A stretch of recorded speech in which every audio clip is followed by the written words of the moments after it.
शुरुआत करने जा रहा हूं आज की पहली बड़ी खबर के साथ और पहली बड़ी खबर है, आपको बताता हूं कि आखिर बांग्लादेश में बंगाल को लेकर क्यों बवाल हो रहा है। लेकिन उससे पहले झालमुड़ी पर बांग्लादेशी धमकी सामने आई है। देखिए जरा, बांग्लादेश से धमकी दी जा रही है। बांग्लादेश में शुवेंदु सरकार के खिलाफ प्रदर्शन हो रहा है, लोग सड़कों पर उतरे। Action to action!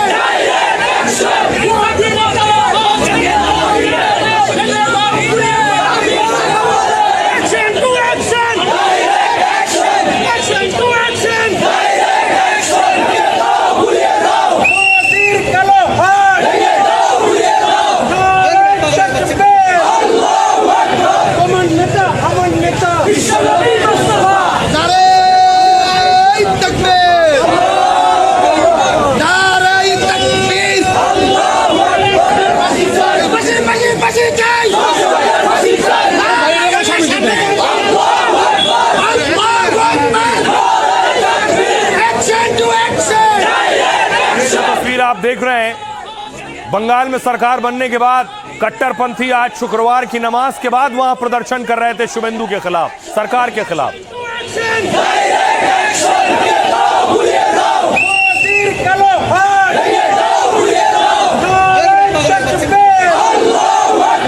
दूसरी तरफ देखिए, शुवेंदु अधिकारी दिल्ली में थे। तस्वीर आप देख रहे हैं, शुवेंदु का काफिला दिल्ली एयरपोर्ट से जिस वक्त निकला है, ये वो तस्वीरें।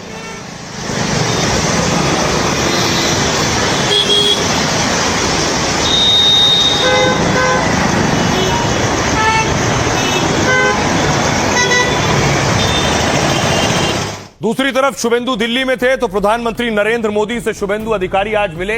पीएम मोदी से मुलाकात की। इससे पहले शपथ के दौरान पीएम मोदी और शुवेंदु अधिकारी की मुलाकात हुई थी। दूसरी तरफ आपको बताऊं कि प्रधानमंत्री नरेंद्र मोदी बंगाल चुनाव के वक्त पहुंचे थे बंगाल में पीएम मोदी झालमुड़ी खा रहे थे और अब उस झालमुड़ी वाले को धमकी मिल रही है।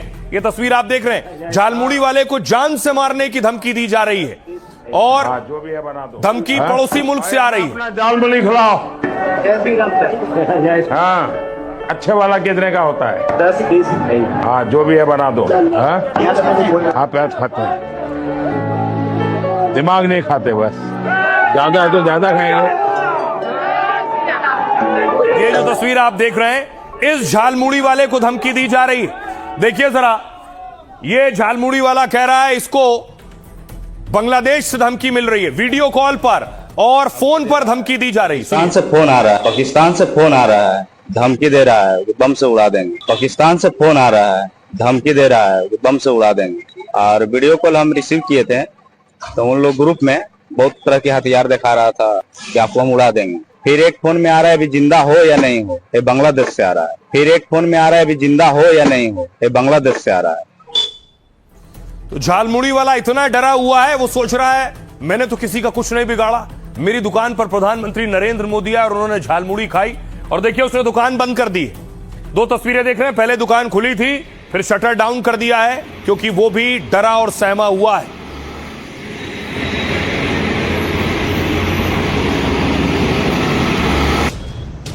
शुवेंदु के ताबड़तोड़ एक्शन से कट्टरपंथियों को ऐसी मिर्ची लगी, वो बांग्लादेश में भी विरोध प्रदर्शन और जुलूस पर उतर आए हैं और बंगाल के नए सीएम तक को आंख दिखाने लगे हैं। क्या कर पाएगा बांग्लादेश पाकिस्तान? क्या कर पाएगा बांग्लादेश पाकिस्तान? शुवेंदु सरकार और उनके फैसले पर जोर नहीं चला तो बांग्लादेशी कट्टरपंथी उस झालमुड़ी वाले को निशाना बना रहे हैं और धमका रहे हैं जो पीएम मोदी को झालमुड़ी खिलाकर रातों रात स्टार बन गया। अच्छे वाला कितने का होता है? 10-20। हाँ, जो भी है बना दो। हाँ, झालमुड़ी खाएगा? खाएंगे, बिल्कुल खाएंगे। तो कितना 10 रुपए देना है? दुकान में आए सर। हाँ, मोदी को झालमुड़ी खिलाने वाले को धमकी मिली तो शुवेंदु की पुलिस एक्शन और कड़ी सुरक्षा में जुट गई और शुवेंदु के साथ अब अमित शाह ने भी ऐलान कर दिया है कि घुसपैठियों पर चलेगा करारा हंटर।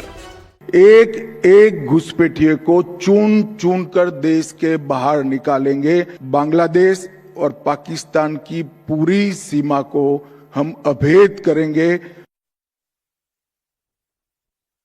और आइए अब आपको बताऊं कि झालमुड़ी वाले को धमकी कौन दे रहा है और क्यों दे रहा है। देखिए जरा, प्रधानमंत्री नरेंद्र मोदी पहुंचे थे इसकी दुकान पर। मोदी के झालमुड़ी खिलाने वाले दुकानदार को मारने की धमकी मिल रही है। उन्हें पाकिस्तान, बांग्लादेश, लगातार इन जगहों से धमकी भरे फोन आ रहे हैं। मोदी को झालमुड़ी खिलाने वाले विक्रम साहू देश भर में मशहूर हो गए। झालमुड़ी के बाद सबसे ज्यादा यह वीडियो वायरल हुआ था और उसके बाद चारों तरफ झालमुड़ी की सेल बढ़ गई। लेकिन अभी झालमुड़ी बेचने वाला और उनका परिवार धमकी के खौफ में है और पुलिस में शिकायत की है उन्होंने। विक्रम ने कहा कि पाकिस्तान से फोन आया और कहा कि मुझे बम से उड़ा देंगे। एक बार तो वीडियो कॉल भी आया जिसमें कुछ लोग हथियार दिखा रहे थे। मैंने कुछ नहीं कहा, फोन काट दिया तो वो बार बार कॉल कर धमकी दे रहे थे। कह रहे थे कि तुम्हें मार देंगे और तुम्हारी झालमुड़ी की दुकान भी उड़ा देंगे। फिर बांग्लादेश से फोन आया और पूछा गया कि मैं जिंदा हूं या मर गया हूं। अनजान नंबरों से बहुत से फोन आ रहे हैं, गाली गलौज और धमकाया जा रहा है। खौफ में विक्रम या तो झालमुड़ी दुकान बंद रखते हैं या खुद दुकान पर नहीं बैठते हैं। मामले की गंभीरता को देखते हुए बंगाल पुलिस ने जांच के आदेश दिए। विक्रम और उनकी झालमुड़ी दुकान को पुलिस सुरक्षा मुहैया कराई गई। विक्रम साहू मूल रूप से बिहार के गया जिले के रहने वाले हैं। आर्थिक तंगी के कारण वो 9वीं कक्षा के बाद पढ़ाई छोड़ चुके हैं और कई सालों से झारग्राम में झालमुड़ी बेचकर घर परिवार चला रहे हैं। झालमुड़ी बेचकर वो रोज 1000 से 1200 रुपए कमा लेते हैं। चुनाव प्रचार के दौरान पीएम मोदी ने उनकी दुकान पर आकर झालमुड़ी खाई। उनकी दुकान पर झालमुड़ी खाने वालों की कतार लग गई। उसके बाद विक्रम साहू रातों रात सोशल मीडिया के स्टार बन गए, लेकिन झालमुड़ी की शोहरत अब उनके लिए खौफ की वजह बन गई है। सुनिए जरा क्या कुछ कह रहे हैं विक्रम साहू। पाकिस्तान से फोन आ रहा है, धमकी दे रहा है, बम से उड़ा देंगे। और वीडियो कॉल हम रिसीव किए थे तो उन लोग ग्रुप में बहुत तरह के हथियार दिखा रहा था, माने चौक लाल करके पूरा दिखा रहा था, आंख लाल करके कि आपको हम उड़ा देंगे। ऐसा आप क्या बोलेंगे? हम उनको कुछ भी नहीं बोले, फोन कट कर दिए। फिर एक फोन में आ रहा है अभी जिंदा हो या नहीं हो, ये बांग्लादेश से आ रहा है, बार बार हमें परेशान कर रहा है। ऑडियो कॉल में बहुत फोन आ रहा है, गाली गलौज कर रहे हैं। आएगा तो कोई बात नहीं है, बहुत सारे के पास जा रहा है, क्या कर पाएगा बांग्लादेश पाकिस्तान। बेशक धमकी मिल रही हो, लेकिन झालमुड़ी वाले की सुरक्षा बढ़ा दी गई है। दूसरी तरफ बंगाल में देखिए क्या हो रहा है। बंगाल में अभी भी क्रूड बम मिल रहे हैं। 31 क्रूड बम जब्त किए हैं।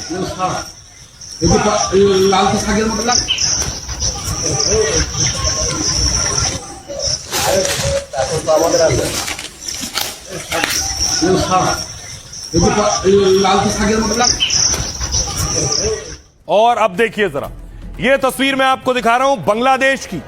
बांग्लादेश में शुभेंदु के एक्शन का विरोध हो रहा है जिस दिन से सत्ता में आए।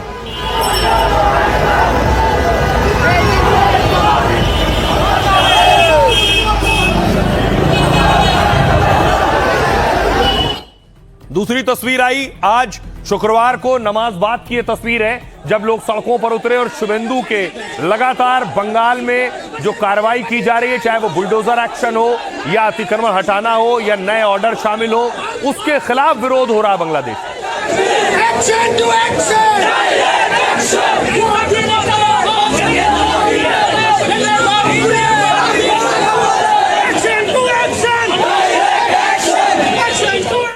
अब देखिए जरा बांग्लादेश को परेशानी क्या हो रही।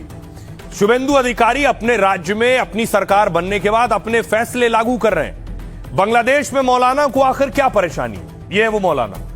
बंगाल में सीएम शुभेंदु ने घुसपैठ और पशु वैध पर कड़ा फैसला लिया है, तो उसका असर भारत के पड़ोसी देश बांग्लादेश पर नजर आ रहा है। जुमे की नमाज के बाद ढाका समेत कई जगह भारत विरोधी जुलूस निकले।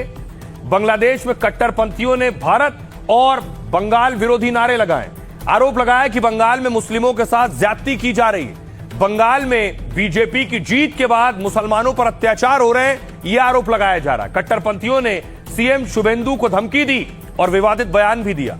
2 दिन पहले भी पशु वध के नियम के खिलाफ कट्टरपंथी सड़क पर उतरे थे। एक कट्टरपंथी मौलाना, इनका नाम है इनायतुल्लाह अब्बासी, शुभेंदु को धमकी दी। कहा अगर शुभेंदु सरकार में बंगाल में मुस्लिमों पर जुल्म नहीं रुका तो बांग्लादेश में रहने वाले अल्पसंख्यक हिंदू सुरक्षित नहीं रह पाएंगे। सीएम शुभेंदु को बॉर्डर पर दफन करने जैसे विवादित बयान दिए। ज्यादातर कट्टरपंथी जमाते इस्लामी से जुड़े बताए जा रहे हैं। बांग्लादेश में जमाते इस्लामी जैसे दल भारत विरोधी राजनीति करते हैं। मोहम्मद यूनुस की सरकार में इस तरह के विरोध काफी बढ़ गए। तारिक रहमान ने पीएम बनने के बाद भारत से रिश्ते सुधारने की कोशिश की, लेकिन बंगाल में बीजेपी सरकार बनने के बाद से बांग्लादेशी कट्टरपंथी भड़के हुए। आरोप लगते हैं कि जमाते इस्लामी जैसे संगठन टीएमसी का समर्थन करते हैं। बॉर्डर सील होने और घुसपैठ के रूट बंद होने के डर से भी इनमें बेचैनी है। जानकार मानते हैं कि इसी बेचैनी में वो जहरीले बयान दे रहे हैं। तो क्या वो बंगाल में सांप्रदायिक हिंसा को हवा देने की कोशिश कर रहे हैं, इसलिए अपने बयानों से वो लोगों को उकसा रहे हैं? सुनिए जरा मौलाना और कट्टरपंथी क्या कह रहे हैं बांग्लादेश में। हम अगर मस्जिद के माइक पर अजान नहीं दे पाए तो उसके मंदिर से भी किसी माइक की आवाज नहीं आनी चाहिए। हम जिहाद करके जिंदा रहना चाहते हैं। ये सब बंद नहीं हुआ तो भारतीय दूतावास का घेराव करेंगे। बीजेपी के आने के बाद मुस्लिम लोगों के घरों और मस्जिदों को निशाना बना रहे हैं और तोड़फोड़ कर रहे हैं। ये हमारी जिम्मेदारी है कि हम इसका विरोध करते हैं। भारत सरकार ने ये तय किया है कि हम न केवल घुसपैठ को रोकेंगे, एक एक घुसपैठिए को चुन चुन कर देश के बाहर निकालेंगे। कौन नया घुसपैठिया आया है, क्या रूट है, कहां से तस्करी हो रही है, कहां से गौ तस्करी हो रही है, ये सारे रूटों को चुन चुन कर बंद करना, समाप्त करना, ये बीएसएफ की जिम्मेदारी है। सीमा सुरक्षा बल के जवानों को भरोसा दिलाना चाहता हूं कि ये 60वें साल में ही हम स्मार्ट बॉर्डर प्रोजेक्ट को लॉन्च कर बांग्लादेश और पाकिस्तान की पूरी सीमा को हम अभेद करेंगे और इससे आपके काम में आपको बहुत बड़ी तकनीकी सहायता उपलब्ध हो जाएगी। और क्या यही वजह है कि बांग्लादेश में कट्टरपंथी परेशान है? क्योंकि बॉर्डर सील हो रहे हैं और जो उनकी अब तक मनमर्जी चलती थी वो अब बंद होगी।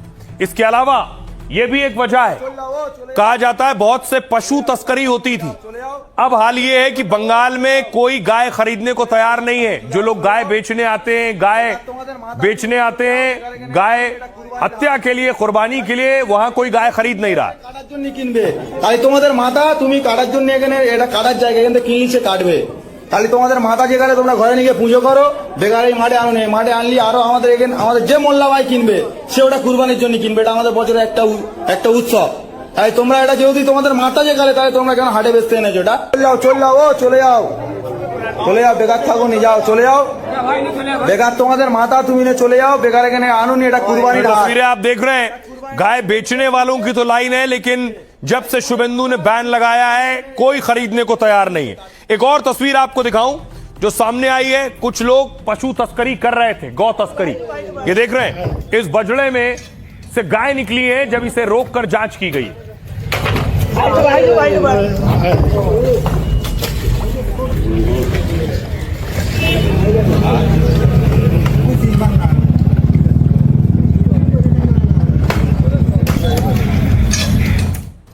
और यह सख्ती बढ़ाई गई है क्योंकि बकरीद है। बकरीद से पहले प्रशासन की पूरी कोशिश है कि ऐसी कोई हरकत ना हो जिससे कानून व्यवस्था की स्थिति और चुनौती सामने आए। ये फिरोजाबाद की तस्वीर आप देख रहे हैं, पुलिस ने फ्लैग मार्च निकाला है और अनुज इस फ्लैग मार्च को लीड कर रहे हैं।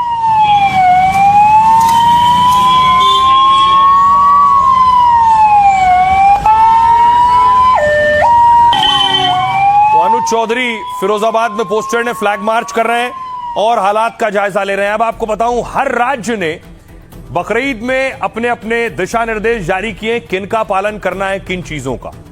सबसे पहले देखिए जरा पश्चिम बंगाल में गौ हत्या कुर्बानी पर नया फरमान आया है। गाय, बैल और बछड़ों की कुर्बानी पर बैन लगा दिया है।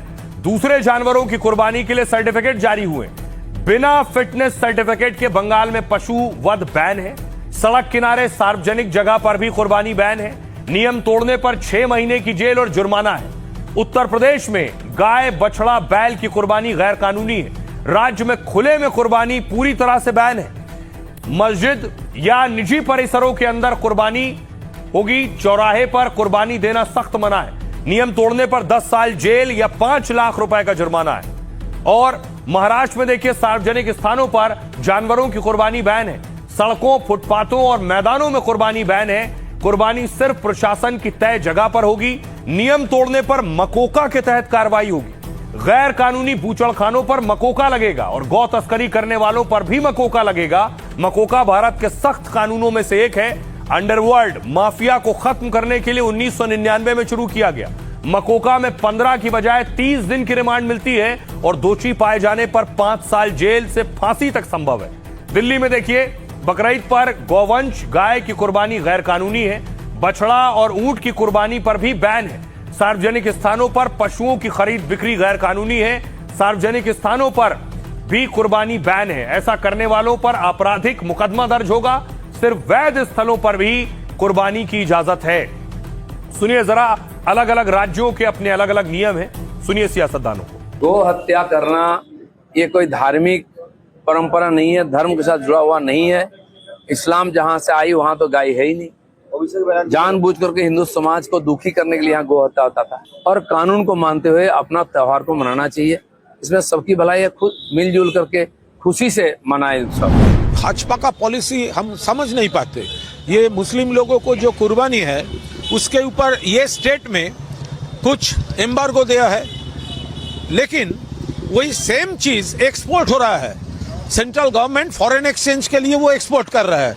तो ये क्या डबल स्टैंडर्ड पॉलिसी है? बंगाल में वो बारन कर रहा है और दिल्ली से वो एक्सपोर्ट कर रहा है। माहौल खराब करने के लिए कर रहे हैं, नफरत पैदा करने के लिए कर रहे हैं। कर क्यों रहे हैं? विवाद पैदा करना है। ये नियम कानून तो हर राज्य में बने हुए हैं। तो इस तरह विवाद पैदा करना, लोगों का ध्यान असली मुद्दों से हटाकर ये जो बिल्कुल ही अप्रासंगिक मुद्दे हैं उन पर ले जाना, यह इनका टूल किट है। हर ईद पे ये टूल किट आपको दिखेगा। वहाँ के चीफ मिनिस्टर ने कोई गैर कानूनी बात नहीं कहा है जो सड़क पे नहीं कटेगा। और ये तो हर जगह होनी चाहिए, बिहार हो या हमारा बेगूसराय हो, सड़क पर जो वैध जगह है वही कटे।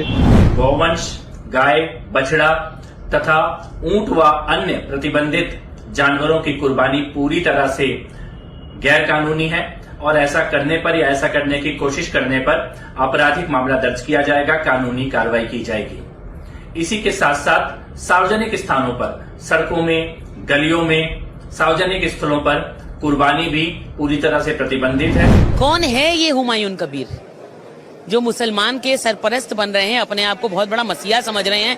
कुल मिला के 2 सीट जीतने की औकात नहीं हुई और पूरे मुसलमान कम्युनिटी का ठेका ले रहे थे। जो नियम कानून है वो सबके लिए है, चाहे वो हिंदू हो या मुसलमान। मानेंगे तो ठीक है, वरना जेल में उठा के बंद किया जाएगा।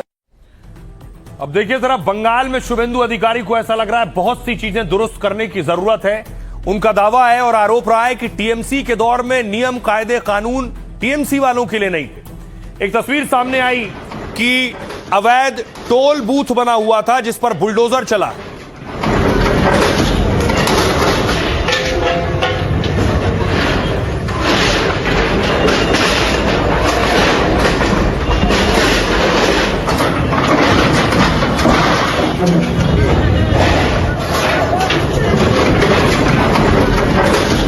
अब देखिए जरा दूसरी तरफ एक तस्वीर सामने आई है हुगली से।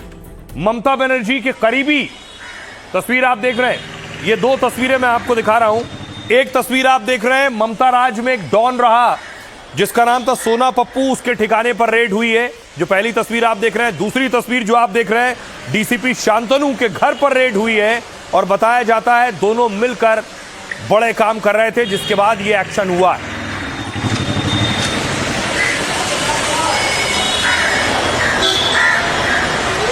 और दावा यह है कि जो कुछ शुभेंदु कर रहे हैं उसके बाद टीएमसी में खासी हलचल है और हलचल का आलम यह है कि टीएमसी के अंदर भी क्या फाड़ और फूट हो रही है। तस्वीर आई है, आज की तस्वीर आप देख रहे हैं। अभिषेक बनर्जी पर आरोप लगे हैं, उनकी संपत्तियों की लिस्ट निकाली जा रही है। पत्रकारों ने उनसे सवाल पूछा इस पर। যে অবৈধ অংশ মার্ক করে দেবে উত্তর আমার থেকে নিয়ে যাবেন।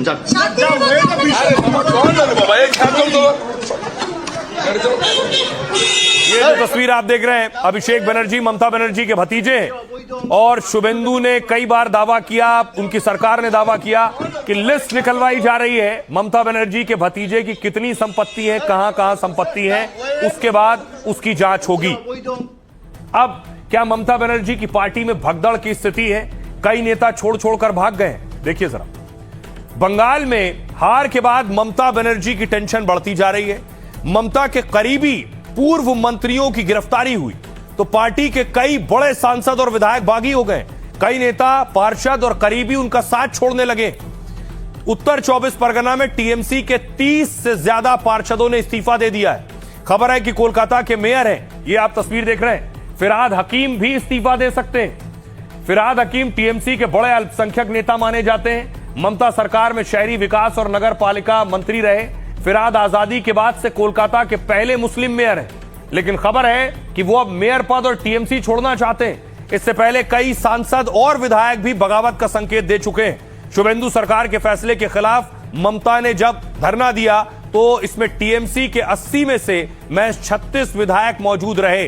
विरोध प्रदर्शन से 44 विधायकों की गैर मौजूदगी से हड़कंप मचा। क्या ममता की पार्टी में कलह और बड़ी दरार पड़ गई है? क्या ममता और अभिषेक की नीति और फैसले से नाराजगी बढ़ी है? खबर है कि पिछले दिनों ममता बनर्जी के घर हुई बैठक में अभिषेक बनर्जी का विरोध हुआ। कुछ विधायकों ने अभिषेक बनर्जी पर फैसले थोपने का आरोप लगाया। फाल्टा सीट से जहांगीर के हटने के पीछे भी सवाल उठाए गए। ममता ने हाल में जब अपने घर पर एक इमरजेंसी मीटिंग बुलाई तो उसमें पार्टी के 6 सांसद 15 विधायक गैर मौजूद रहे। तो चर्चा होने लगी कई टीएमसी सांसद विधायक पाला बदल सकते हैं।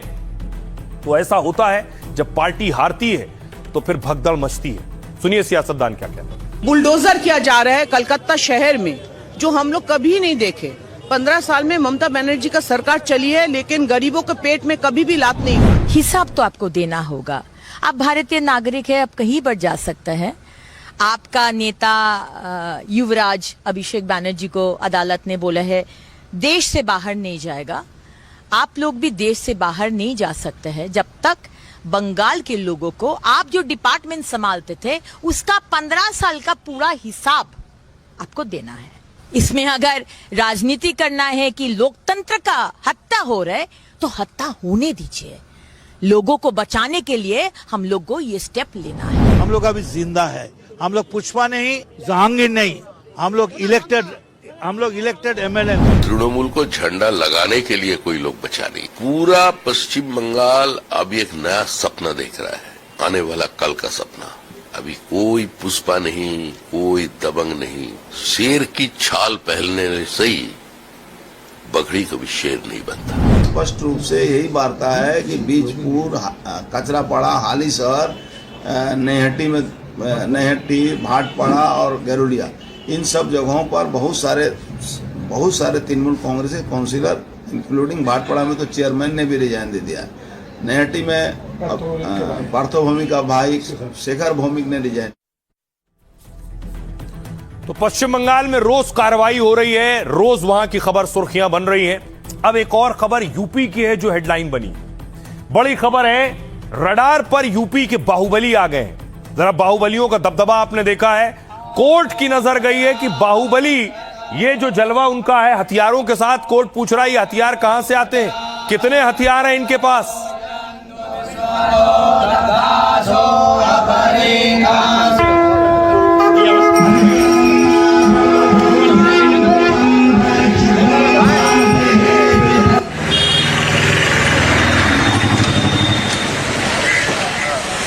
तो ये जो तस्वीरें आप देख रहे हैं, उत्तर प्रदेश की कोर्ट ने पूछा है बाहुबलियों के पास कितने हथियार हैं, बताइए कितने लाइसेंस हैं, कितनी सुरक्षा है।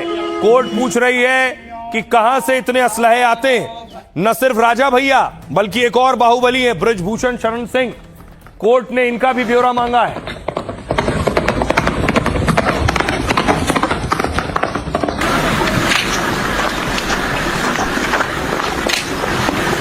तेजवीर बराड़ पंजाब से है, इन्होंने ये घोड़ा गिफ्ट किया है आज नए वर्ष के शुभ अवसर पर, जन्मदिन के शुभ अवसर पर।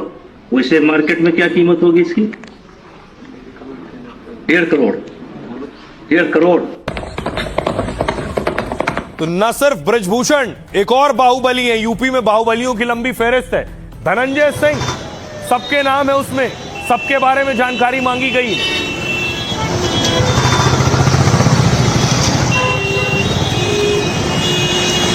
ये आप लंबा चौड़ा काफिला देख रहे हैं, धनंजय सिंह का काफिला है। जरा गाड़ियां देखिए।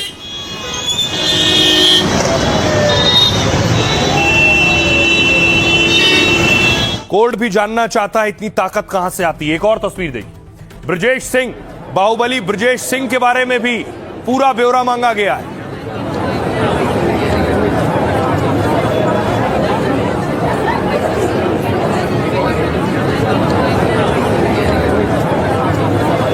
अब दबदबा तो भगवान ने दे रखा है तो क्या करें, परिवार का दबदबा तो है, इसीलिए 6 बार से सांसद हो रहे हैं, दबदबा तो है भाई।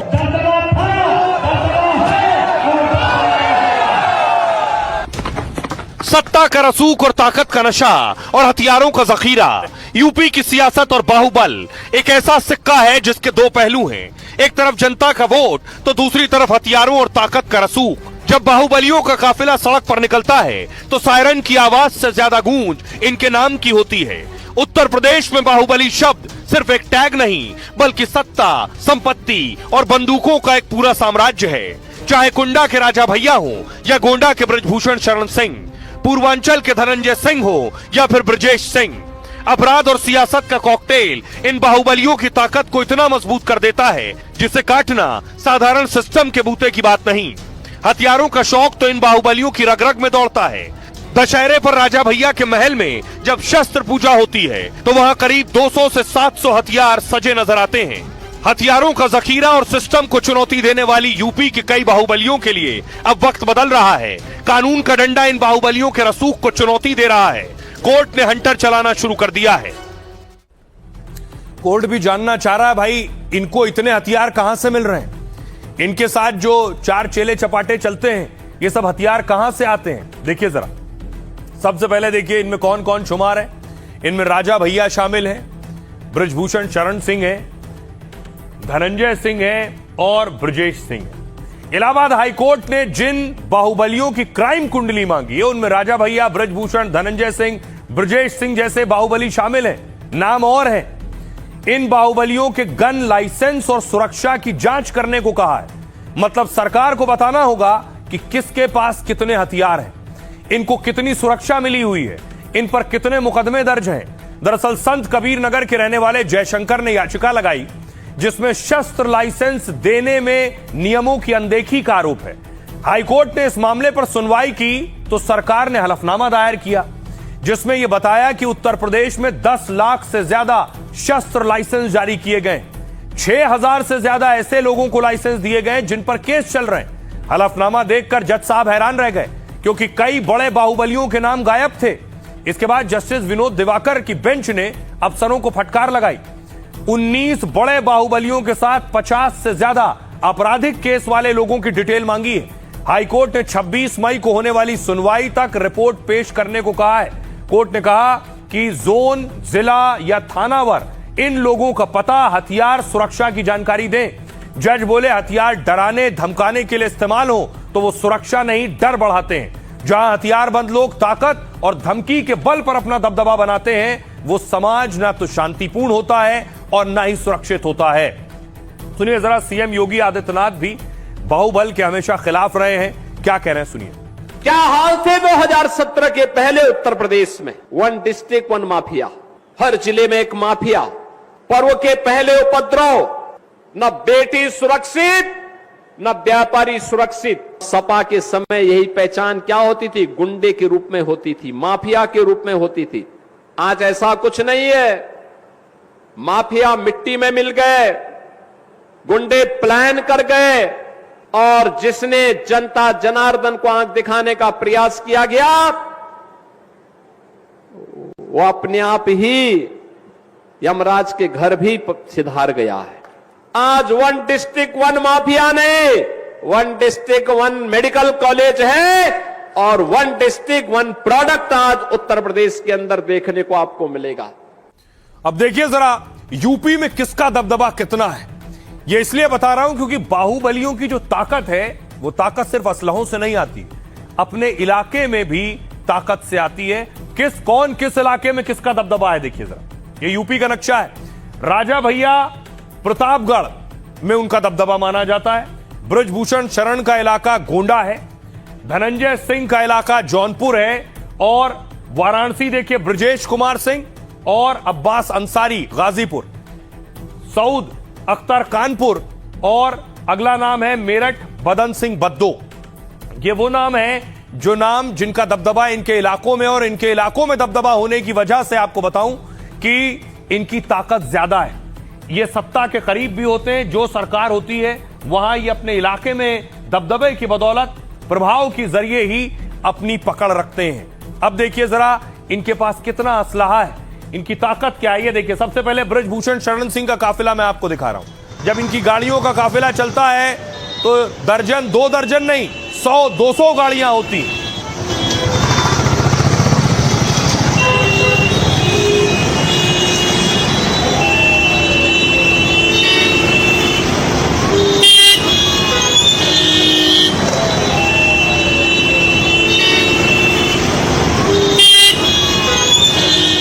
आपने देखा ब्रजभूषण, अब देखिए जरा राजा भैया। राजा भैया घुड़सवारी के शौकीन हैं और इस तरह की बहुत सी तस्वीरें साझा करते हैं।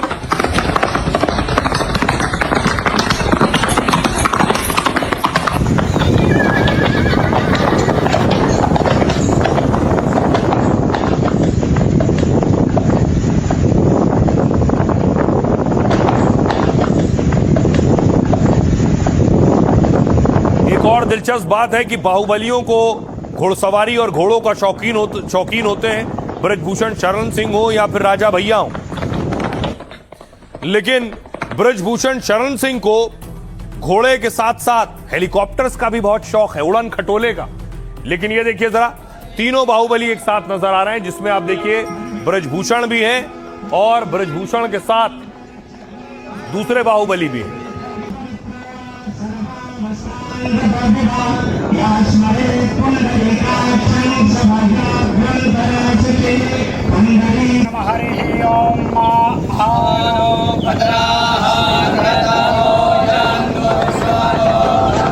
तस्वीर आप देख रहे हैं, धनंजय सिंह और ब्रजभूषण एक फ्रेम में आपको नजर आ रहे हैं।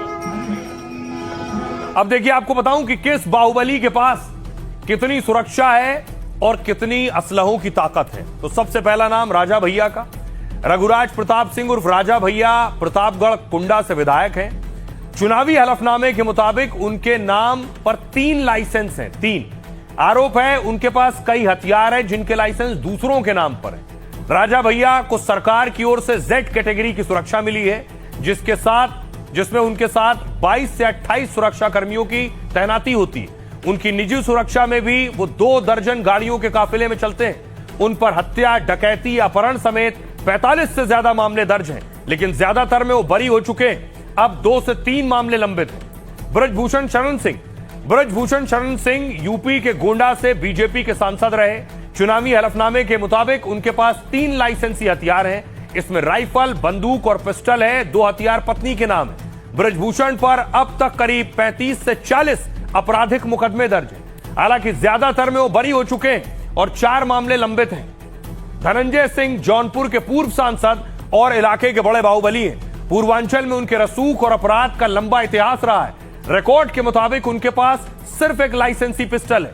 धनंजय पर हत्या, अपहरण, रंगदारी समेत 43 से ज्यादा केस दर्ज हैं और मार्च 2024 में जौनपुर की कोर्ट ने अपहरण और रंगदारी के मामले में 7 साल की सजा सुनाई, जिसके बाद वो चुनाव लड़ने से अयोग्य हो गए। ब्रजेश कुमार सिंह पूर्वांचल के सबसे बड़े बाहुबलियों में एक हैं, जिनकी कभी धनंजय सिंह से दोस्ती और फिर अदावत चर्चा में रही। ब्रजेश उर्फ अरुण सिंह के हथियारों का कोई सटीक डेटा नहीं है। बाहुबली ब्रजेश सिंह का आपराधिक इतिहास करीब 4 दशक पुराना है। दावे के मुताबिक ब्रजेश सिंह पर 41 से लेकर 106 मुकदमे। हालांकि हलफनामे में उन्होंने खुद पर 11 सक्रिय मामले बताए थे। ब्रजेश सिंह जेल में रहते हुए ही यूपी में MLC चुनाव जीते थे और करीब 14 साल जेल में रहने के बाद वो जमानत पर रिहा हुए। अगला नाम है बद्दो का। बदन सिंह बद्दो यूपी का सबसे बड़ा डॉन कहा जाता था। कभी बद्दो के पास आधुनिक हथियारों का जखीरा हुआ करता था, लेकिन फिलहाल हथियारों का आधिकारिक आंकड़ा मौजूद नहीं है। बदन सिंह बद्दो पर करीब 35 से ज्यादा केस हैं। 2019 से फरार बद्दो पर STF ने 5 लाख का इनाम घोषित किया था। अब सुनिए जरा, ये बाहुबली ताकत भी इनके पास है और वो रुतबा और रसूख और ताकत सुनाई भी देता है। सुनिए। अभी धनंजय सिंह है, बेहूसा सिंह है, उत्तर प्रदेश में राजा भैया है और देश के अंदर भी बहुत लोग हैं। और इसलिए कहना चाहता हूँ, दबदबा था, दबदबा है और दबदबा था, दबदबा है और सनातन अगर कमजोर हुआ तो संविधान भी नहीं रहेगा। बहुत लोग तो देखे हुए हैं आप, जिस दिन भारत हिंदू बाहुल्य नहीं रह जाएगा उस दिन संविधान को फाड़ के कहां फेंक देंगे ये हम भी जानते हैं, आप भी जानते हैं। आइए, इनके हथियारों की बात हो गई, इनके कुंडली क्राइम की उसकी बात हो गई, लेकिन अब इनकी लग्जरी लाइफ की बात देखिए जरा। बाहुबली रहते कैसे? राजा भैया का घर है ये। राजा भैया रघुराज प्रताप सिंह, शेर जो राजपुताने का, रघुराज प्रताप राजा भैया दिलदार है राजघराने का। शेर जो राजपुताने का, रघुराज प्रताप राजा भैया यूपी के कुंडा में रहता। शेर जो राजपुत राजा भैया का घर देखा। अब देखिए जरा ब्रजभूषण शरण सिंह किस तरह से लाइफ जीते हैं। ये उनका हेलीकॉप्टर है, हेलीकॉप्टर रखते हैं। अभी अमेरिका से इन्फ्लुएंसर आया था, वो उनकी लेविश और लग्जरी लाइफ देखकर चकाचौंध हो गया।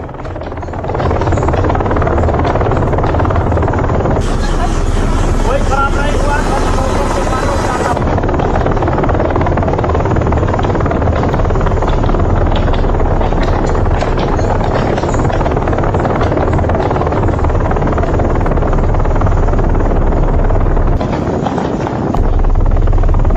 अब देखिए जरा राजा भैया के बाहुबलियों के शौक भी जरा जुदा होते हैं, आम लोगों की तरह तो होते नहीं है।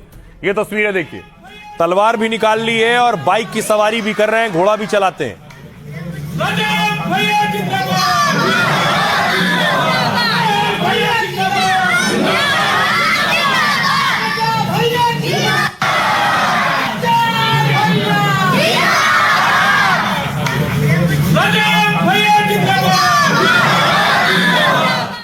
आइए अब आपको बताऊं इनकी संपत्ति कितनी है, कितनी दौलत है बाहुबलियों के पास। देखिए राजा भैया की बात सबसे पहले। 2022 के हलफनामे के मुताबिक राजा भैया करोड़ों के मालिक हैं। चुनावी हलफनामे में उन्होंने 23 करोड़ 69 लाख की संपत्ति बताई।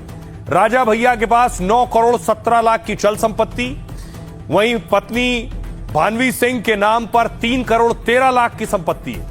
राजा भैया और भानवी सिंह दोनों ज्वेलरी के शौकीन हैं। राजा भैया के पास 3.5 किलो सोना और 26 किलो चांदी है। पुश्तैनी महल, कई एकड़ जमीन और महंगी लैंड क्रूजर गाड़ियां हैं। राजा भैया फिलहाल पत्नी से अलग रहते हैं। ब्रजभूषण शरण सिंह देखिए जरा, इनको घोड़े का भी शौक है और इधर हेलीकॉप्टर के भी शौकीन है। 6 बार के सांसद ब्रजभूषण सिंह करोड़ों की संपत्ति के मालिक हैं। चुनावी हलफनामे के मुताबिक 10 करोड़ से ज्यादा की संपत्ति है। उनके पास 3 करोड़ रुपए से ज्यादा की तो जमीन है, 2 करोड़ की रिहायशी संपत्ति और 25 लाख की कमर्शियल इमारत। लग्जरी कारों के शौकीन ब्रजभूषण के काफिले में महंगी गाड़ियां हैं। अगला नाम धनंजय सिंह का है, कार के बहुत शौकीन है। 2022 के शपथ पत्र के मुताबिक धनंजय सिंह के पास 9 करोड़ की संपत्ति, 3 करोड़ 56 लाख की चल संपत्ति और 5 करोड़ 31 लाख की अचल संपत्ति। जेवरातों के शौकीन धनंजय सिंह के पास 67 लाख के गहने, उनके नाम पर लखनऊ और जौनपुर में खेती और कमर्शियल जमीन है।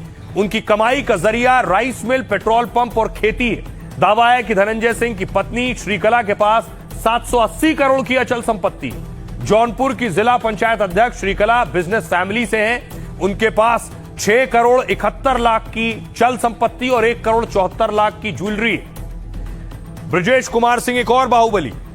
ब्रजेश कुमार सिंह की घोषित संपत्ति 17 करोड़ 53 लाख है और जिसकी जानकारी उन्होंने अपने चुनावी हलफनामे में दी है। अपने और परिवार की इनकम का जरिया खेती बताया है, साथ ही किराए, वेतन और निवेश से भी कमाई घोषित की है। एक और बड़े डॉन है ये, बदन सिंह बद्दो, फरार है। संपत्ति की आधिकारिक जानकारी नहीं है, लेकिन मीडिया रिपोर्ट्स और पुलिस जांच के मुताबिक बद्दो की भारत से और लेकर ऑस्ट्रेलिया तक संपत्ति है। अरबों का साम्राज्य अवैध खड़ा किया और दूसरों के नाम पर है। मेरठ में 10 करोड़ की कोठी थी जिस पर बुलडोजर चल गया। लग्जरी गाड़ियां, महंगे फर्नीचर और कीमती सामान कुर्क किए गए हैं। अब सुनिए जरा, अखिलेश यादव इस पर सवाल उठाते रहे और योगी आदित्यनाथ क्या कह रहे हैं। हमें आपको बदनाम करते थे, सच्चाई तो ये है कि महागुंडा राज चल रहा है इस समय।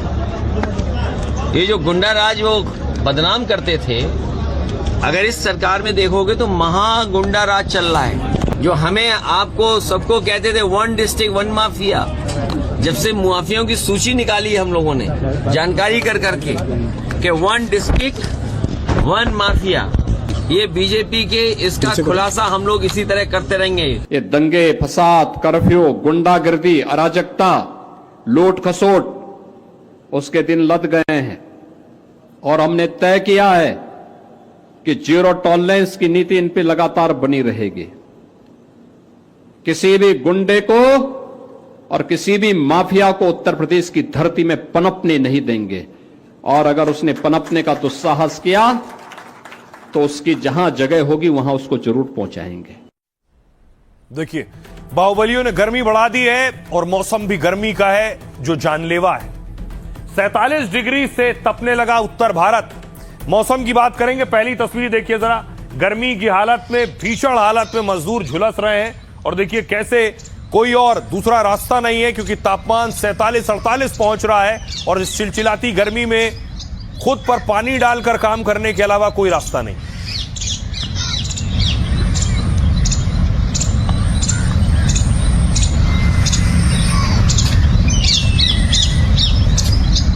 एक और तस्वीर दिखाऊं मैं आपको। इतनी गर्मी पड़ रही है कि संजय झील की तस्वीर आई है और कहा जा रहा है कि गर्मी की वजह से मछलियां मर गई हैं।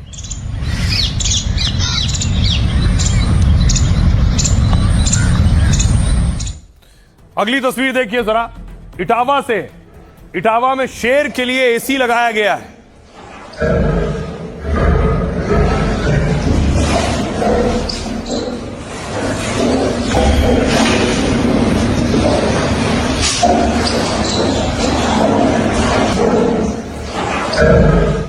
अब देखिए महाराष्ट्र लिए चलता हूं आपको, वहां की गर्मी का हाल देखिए जरा। पानी के लिए बंदरों बस रोकी और उसके बाद लंगूरी बंदरों को पानी पिलाया गया।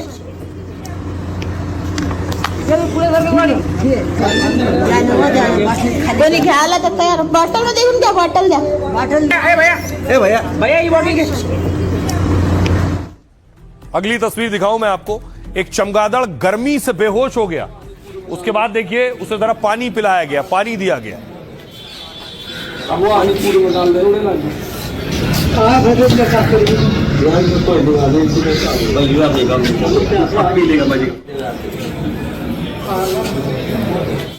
अब आपको बताऊं कि दुनिया में 100 शहर जो सबसे ज्यादा गर्म है, उसमें से 97 भारत के हैं, 97, और उनमें भी जो टॉप 10 है, ऊपर के 10 कौन से हैं वो मैं आपको बताता हूं।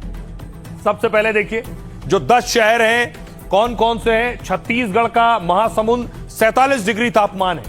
अगला है उड़ीसा का बालंगिरी, तीसरा है बिहार का बक्सर, चौथा है उत्तर प्रदेश का वाराणसी शहर, पांचवा है जौनपुर, छठा है छत्तीसगढ़ का बिलासपुर, सातवां, मूव कीजिए इसे, छत्तीसगढ़ के बिलासपुर के बाद अगला शहर, ये वो शहर हैं जिनका तापमान 47 डिग्री सेल्सियस है। अब मैं आपको बताऊं कि आखिर ये गर्मी इतनी क्यों पड़ रही है और गर्मी कब तक पड़ेगी इस कदर। देखिए जरा, भीषण गर्मी से उत्तर भारत समेत देश के तमाम शहरों में लोगों का हाल बेहाल है। यूपी, राजस्थान, मध्य प्रदेश सबसे ज्यादा गर्म राज्यों में शामिल है। दुनिया के 100 सबसे गर्म शहरों में 97 भारत के हैं और 3 नेपाल के हैं। उत्तर प्रदेश के 36 शहर दुनिया के 100 सबसे गर्म शहरों में से हैं। रिपोर्ट के मुताबिक बलूचिस्तान और थार रेगिस्तान से गर्म हवाएं, सूखी हवाएं आ रही हैं, जिसकी वजह से उत्तर भारत का तापमान लगातार बढ़ता जा रहा है। इससे यूपी, राजस्थान, पंजाब और दिल्ली में लू का असर ज्यादा दिखा। मौसम विभाग ने कई दिनों तक लगातार भीषण गर्मी की संभावना जताई है। ऐसे में तेज धूप और गर्म हवाएं लोगों की परेशानी बढ़ा सकती हैं। कुछ एक्सपर्ट्स के मुताबिक उत्तर भारत में कोई मजबूत वेस्टर्न डिस्टर्बेंस अभी सक्रिय नहीं है, यानी पश्चिमी विक्षोभ नहीं है। आमतौर पर होता क्या है, जब वेस्टर्न डिस्टर्बेंस होता है तो आंधी होती है, बारिश आ जाती है, ठंडी हवाएं लेकर आती है, तो गर्मी से राहत मिलती है।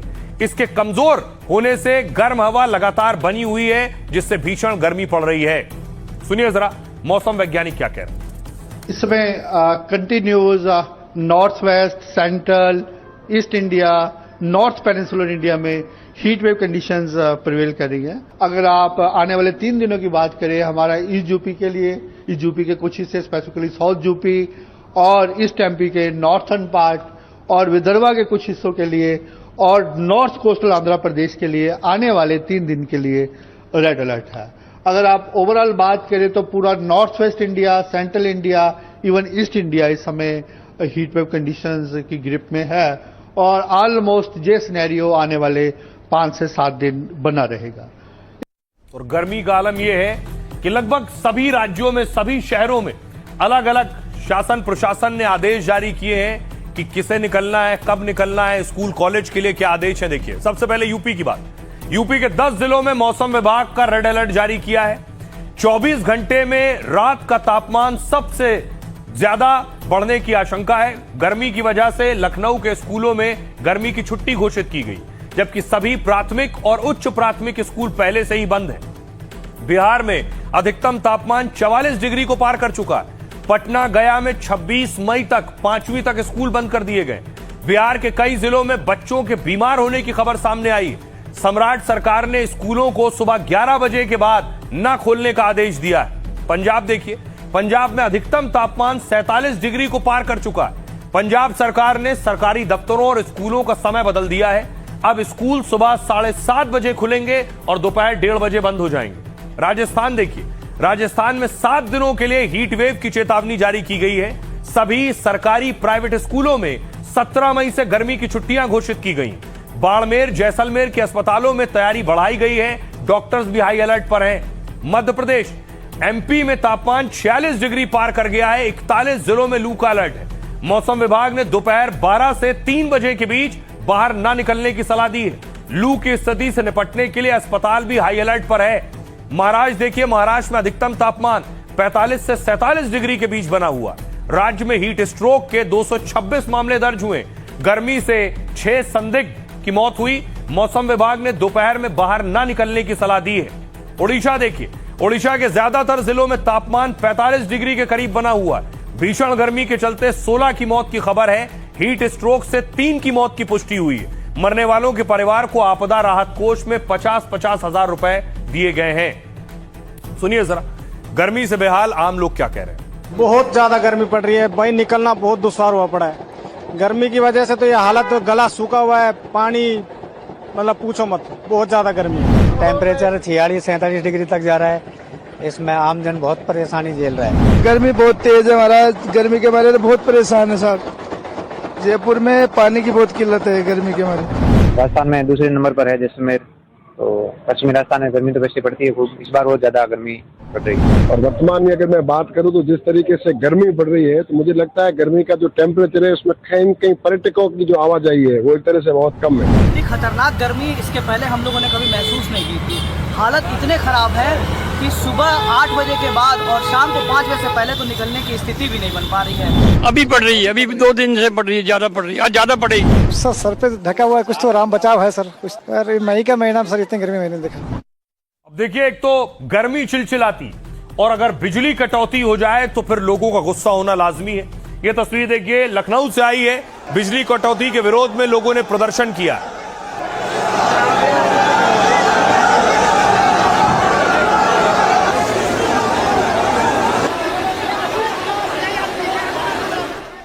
अगली तस्वीर देखिए जरा, ये आप देख रहे हैं ग्रेटर नोएडा की तस्वीर। यहां मारपीट हो गई बिजली कर्मचारियों के साथ।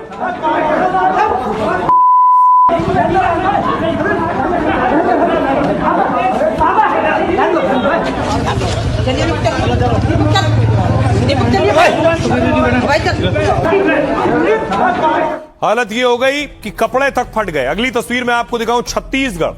अलग अलग शहरों में हाल है। छत्तीसगढ़ में बिजली कटौती के विरोध में लोग प्रदर्शन कर रहे थे, नारेबाजी कर रहे थे। बिजली विभाग मुर्दाबाद, लाइट कब से नहीं है? और आइए खबरों में आगे बढ़ते हैं। आज की एक और बड़ी खबर जो देश में सबसे ज्यादा सुर्खियों में है, ट्विशा की मौत से जुड़ी हुई खबर। आज उनके पति ने कोर्ट में सरेंडर किया। सीबीआई का सरेंडर, ट्विशा के पति का सरेंडर हुआ। सीबीआई का डर था शायद। और ये देखिए पहली तस्वीर, जब समर्थ पहुंचे कोर्ट, ट्विशा के पति जब कोर्ट पहुंचे।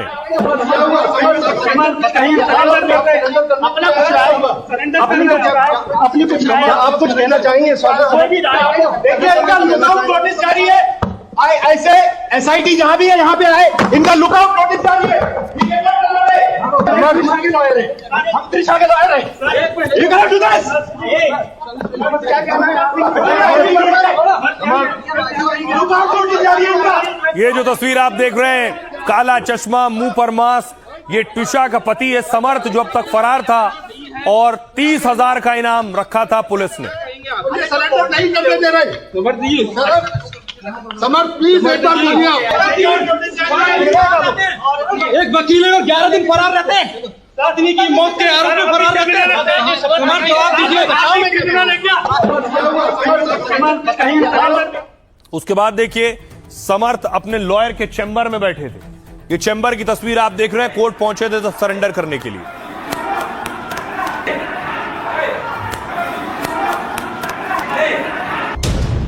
ट्विशा केस में पिछले 10 दिनों से जो आरोपी फरार था, अब वो भोपाल पुलिस की हिरासत में है। ट्विशा की मौत के बाद उसका पति समर्थ भागा भागा फिर रहा था, लेकिन आखिरकार 30,000 के इनामी आरोपी को कोर्ट के सामने पेश होना पड़ा। जब उसे लगा कि पुलिस से बचना मुश्किल है, तो अचानक जिला कोर्ट में सरेंडर करने पहुंच गया। समर्थ पर आरोप है कि उसने ट्विशा को प्रताड़ित किया। उसके परिवार ने मिलकर बहू को परेशान किया। अब समर्थ कानून के शिकंजे में है। ऐसे में पूछताछ के बाद सच की और परतें खुलकर सबके सामने आ जाएंगी। तो एक तरफ समर्थ गए थे कोर्ट सरेंडर करने, दूसरी तरफ माताजी भी आज कोर्ट पहुंची थी, ट्विशा की सास। ये तस्वीर आप देख रहे हैं, जब वो निकली घर से उस वक्त की तस्वीर है। मीडिया ने घेर लिया उन्हें।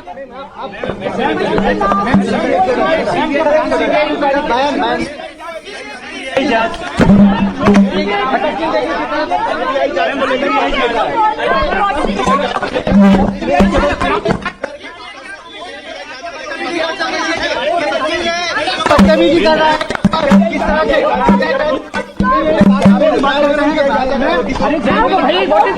और उसके बाद देखिए हुआ क्या। उसके बाद उनके वकील मीडिया पर भड़क गए।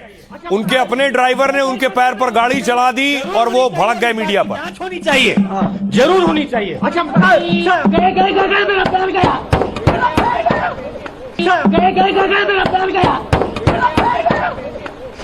अब कौन देगा इसका जवाब? कौन देगा इसका जवाब? मरवाना चाह रहे हैं आप लोगों को। मेरे पैर के ऊपर गाड़ी चढ़ गई, थोड़ी जगह तो दो इंसान को चलने फिरने की। ये कौन सा तरीका है यार आपका? सर कहाँ जा रहे हैं? अरे साहब, जो कहना है कैसे, हमारे कहने से क्या होगा? सर आप जवाब देने जा रहे हैं सर? पुलिस स्टेशन जा रहे हैं क्या सर? जवाब देने जा रहे हैं सर? इतने जॉर्ज साहब, इतने जवाब दे दीजिए बस कि क्या आप लोग बयान दर्ज कराने जा रहे हैं? सत्यानाश कर दिया, अभी साली हड्डी टूट गई होगी पैर की। अरे माफी मांगो, मेरा पैर आप लोगों के चक्कर में कुचला गया गाड़ी के नीचे। आप लोगों को फर्क नहीं पड़ता। अब आइए आपको बताऊं कि एक तरफ ट्विशा के पति समर्थ कोर्ट में थे, दूसरी तरफ ट्विशा की सास कोर्ट में थी। आज कोर्ट में क्या हुआ देखिए जरा। सबसे पहले जिला कोर्ट में आरोपी समर्थ थे। ट्विशा केस में आरोपी पति समर्थ पुलिस हिरासत में है।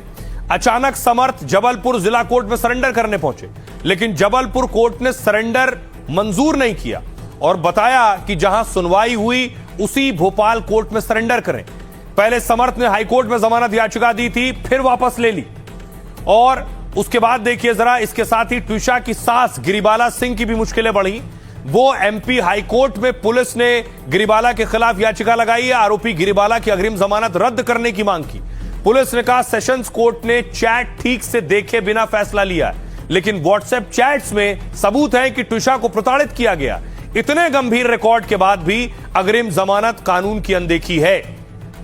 उसके बाद गिरिबाला ने जानबूझकर चुने हुए छोटे छोटे सीसीटीवी क्लिप लीक किए आरोप लगाया। पुलिस की दलील थी इससे जांच को प्रभावित करने और सबूतों से छेड़छाड़ की कोशिश हुई है। सॉलिसिटर जनरल ने पक्ष रखा। इस बीच सरकार की तरफ से सॉलिसिटर जनरल पेश हुए। उन्होंने कहा जांच के दौरान सास गिरिबाला को बुलाया, लेकिन वो आई नहीं। मामले की सुनवाई सोमवार को हो, क्योंकि इसमें छेड़छाड़ की आशंका है। गिरिबाला लगातार मीडिया में बयान दे रही हैं, जिससे जांच पर असर होगा। गिरिबाला के वकील, इस बीच सास के वकील ने केस छोड़ दिया बीच में। वकील इनोस जॉर्ज कार्लो ने खुद को केस से अलग कर लिया है। जज ने कहा दलील सुनने के बाद हाईकोर्ट ने माना कि जमानत जल्दबाजी में दी गई। हाईकोर्ट ने आरोपी को नोटिस देकर आगे की सुनवाई के लिए कहा है। अब गिरिबाला सिंह 25 तारीख को कोर्ट में पेश होंगी। साथ ही ट्विशा शर्मा मौत मामले में जांच सीबीआई की टीम करेगी। सुनिए जरा वकील क्या कुछ कह रहे हैं। एक जज, एक रिटायर्ड जज के लड़के को किस तरीके से बचाया जा रहा है। बिल्कुल गलत स्टेटस है, यहाँ सरेंडर करने का कोई अधिकार नहीं है। जबलपुर के कोर्ट रूम के अंदर आराम से पूरी लाइट्स ऑफ करके अंधेरे में समर्थ सिंह मास्क पहन के बैठे हुए थे। जज साहब डायस पे नहीं थे, वहां मौजूद 3 बाबू थे। मैंने उनसे पूछा आपने किस हैसियत से इनको बिठा के रखा है। उनके पास मेरी बात का जवाब देने कोई जवाब नहीं था। मुझे देखते ही साथ जैसे ही समर्थ सिंह को आभास हुआ वो भागे वहां से। क्लियर है एविडेंसेस से जितना हमने देखे हैं, अगर आपके घर में कोई एक्सीडेंट हो जाता है तो आपके रिएक्शंस ऐसे नहीं होंगे। अगर आपके घर में कोई हादसा हो जाता है तो आप सबसे पहले बीइंग अ जज योरसेल्फ, आप सबसे पहले पुलिस, एम्बुलेंस या उनके घर वालों को फ़ोन करेंगे।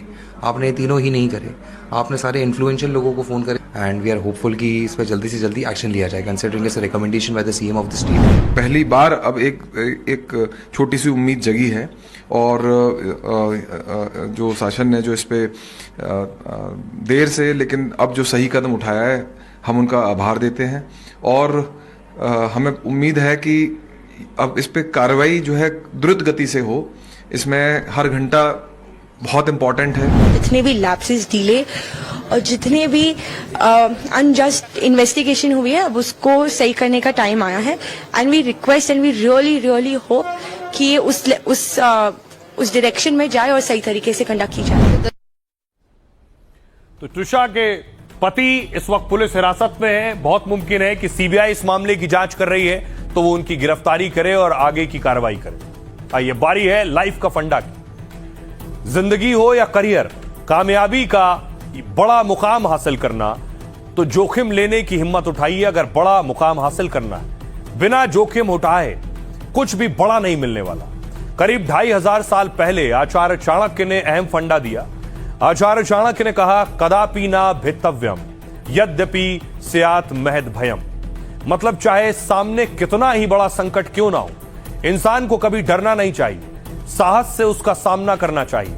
जो बुद्धि, बल और धैर्य से संकट का सामना करता है, अंत में जीत उसी की होती है। आचार्य चाणक्य की जिंदगी खुद साहस और हिम्मत की मिसाल है।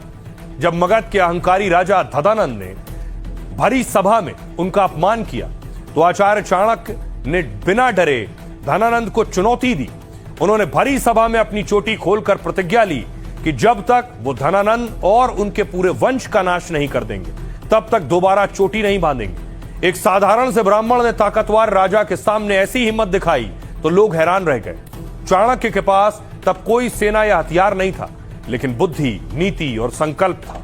उन्होंने चंद्रगुप्त शस्त्र और शास्त्र की शिक्षा देकर उसे बड़ा योद्धा बनाया और अपनी कूटनीति से धनानंद के साम्राज्य को इतना खोखला कर दिया कि चंद्रगुप्त के एक ही वार से धनानंद और उनका वंश खत्म हो गया। इस तरह आचार्य चाणक्य ने अपनी जिंदगी और श्लोक के जरिए अहम फंडा दिया, जब लक्ष्य सही हो तो अकेले खड़े होने का साहस रखिए, चाहे पूरी दुनिया आपके विरोध में ही क्यों ना हो।